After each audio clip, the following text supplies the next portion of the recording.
اعوذ باللہ من الشیطان الرجیم، بسم اللہ الرحمن الرحیم۔ السلام علیکم ناظرین، میں سیدہ آج 13ویں رمضان کا 13واں وظیفہ بتاؤں گی۔ اس سے پہلے ہم یہ جان لیں کہ ہمارے رسول اللہ صلی اللہ علیہ وسلم نے کیا فرمایا ہے۔ ان قلب السنۃ رمضان، سانہ کہتے ہیں سال کو، قلب مطلب دل، سال کا دل رمضان ہے۔ ماہ رمضان میں روزے ہم اس لیے رکھتے ہیں کہ حضور صلی اللہ علیہ وسلم نے رمضان کو سال کا دل کہا ہے، تو اس میں آپ عبادت کریں گے اور روزے رکھیں گے اور سال کا دل ٹھیک ہو جائے گا تو امید ہے انسان کا باقی سال بھی ٹھیک ہی رہے گا انشاءاللہ۔ اب یہ جانیں روزہ ہوتا کیا ہے۔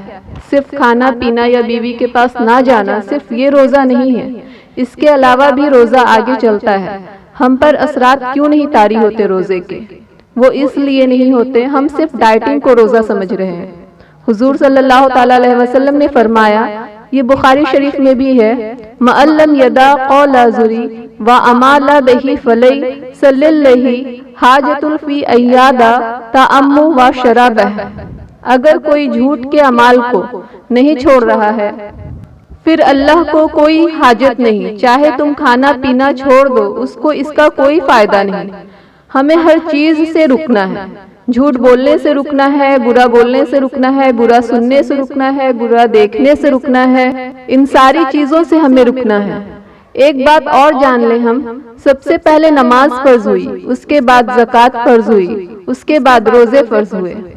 ایک آیت پڑھ کر بتاتی ہوں آپ کو، والخاشعین والخاشعات، نماز پڑھنے والے خشوع کے ساتھ مرد اور نماز پڑھنے والے خشوع کے ساتھ عورتیں۔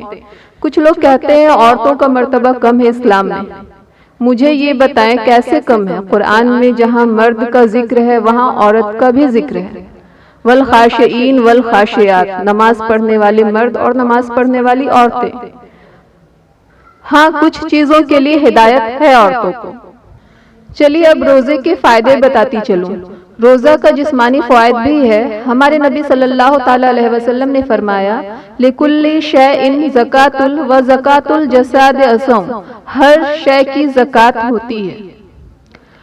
آگے کا میں آپ کو کل کے ویڈیو میں بتاؤں گی، آج ٹائم زیادہ ہو رہا ہے، رمضان کا دن ہے، زیادہ وقت ضائع نہیں کرنا ہے ہمیں یوٹیوب پر، اس لیے آئیے جان لیں 13 رمضان کا 13واں وظیفہ۔